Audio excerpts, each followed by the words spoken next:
lọ sí abala kóòtù lọ́kọ-láya pápápá. Lọ́sẹ̀ yìí ilé ẹjọ́ tó ń rí sí ọ̀rọ̀ tọkọ-tìyàwó lérékùṣù Èkó ni ọkùnrin kan gbé ìyàwó rẹ̀ lọ fún ìtúká.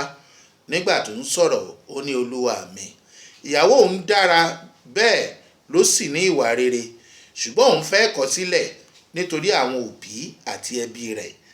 Lóòótọ́ ni àwọn ẹbí rẹ̀ lówó, wọ́n lórúkọ nínú òṣèlú, ṣùgbọ́n látìgbà tí ó ti fẹ́ òun tí àwọn ti fẹ́ra wọn ò jẹ́ kóun gbádùn ẹ̀.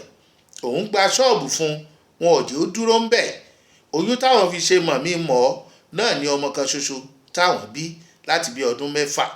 Kò sígbà tí wọn ò lè pè ránṣẹ́, wọn ò tiẹ̀ fẹ́ mọ̀ pé ó wà nílé ọkọ, kò sì gbọ́dọ̀ kọ̀. Wọn ò fẹ́ kó fẹ́ òun náà tẹ́lẹ̀ nítorí wọ́n ní ọmọ olówó ẹgbẹ́ wọn ni kó lọ́ọ́ fẹ́. Òun náà kì í ṣolòṣì láyé ara àwọn o. Òun yọ̀ǹda rẹ̀ fún àwọn ẹbí ẹ̀ kí wọ́n lọ́ọ́ fi ṣe aya. Ìyàwó náà wà ní kóòtù. Ó rọ ààrẹ kóòtù kó bóun bẹ ọkọ òun pé àyípadà máa wà. Òun ti sọ fún un kó jẹ́ káwọn travel kúrò nítòsí wọn, ṣùgbọ́n kò gbọ́. Ó ní òun ò lè fi iṣẹ́ òun àti ilé òun sílẹ̀ nítorí òun fẹ́ fẹ́ ìyàwó, òun sì fẹ́ sá fún àna. Ṣebí òun náà ní òbí? Níbo ni kí òun wá ti lọ bẹ̀rẹ̀ kóun sá fi àwọn òbí tó náà sílẹ̀? Ọkọ ìyàwó kọ̀ jálẹ̀. Ààrẹ kóòtù sún ìgbẹ́jọ́ sí April 24.